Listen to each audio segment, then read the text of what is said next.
Thank you, kayo. tita. Salamat po, Tita, tita. hanggang ngayon, alam mo, naiiyak ako kasi kala ko sa, napapanood ko lang yun sa YouTube, tsaka sa Facebook, tsaka sa TikTok, yung nagpo-propose, ginawa sa akin ni Madjo, naiiyak ako. Sana all. Pwede ba sana all? Pwede mo. Ay, sana all. Alam Alam mo kasi, Trixie, ate, ikaw ano kasi po yun? napaka-choosy mo sa mga lalaki. Magsasara na yung matris mo, inaamag na't inaano na yan, inaagaw na, hindi mo pa pinapapasukan. May lumot na nga po O, diba? eh. Tingnan mo. Pero Alam- pinasukan ko na ng bangos. Kaya naman ang lumot yung bangos eh. Ay, nako, Trixie. Sabi sa'yo, tingnan mo ang kahit ako ay mag-isa ko, tinay mo yun yung anak ko. Talaga namang napakaganda ng kanyang kinabukasan sa iyo, Matthew. Salamat, Matthew, dahil mukhang hindi ka mambababae. Pero Ay, hindi tingin po mo talaga. ba, paano mo mapapangako sa akin? Hindi ko po sasaktan yung anak niyo, tita. Bakit di ka nakatingin sa mata ko? Ayun Saan ka po, nakatingin? sa mata. Tita, pangako ko po yan, hindi ko talaga sasaktan yung anak niyo. Kasi mahal na mahal ko po si Danica.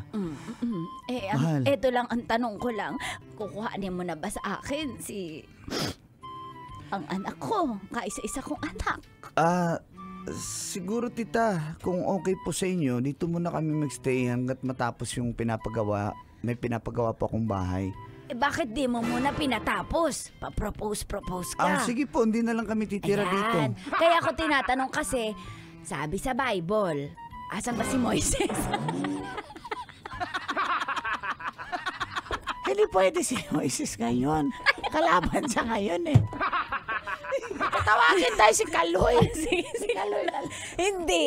Si Moises lang ang nagsasabi ng mga kaya Bible nga, verse. kaya nga, Okay. kaya nga. Sabi kasi sa Bible, ang isang lalaki at isang babae ay nag-aasawa, iiwan ng lalaki ang kanyang magulang, iiwan din ng babae ang kanyang magulang at sila ay magsasama. Kaya bakit kayo pipisan sa akin?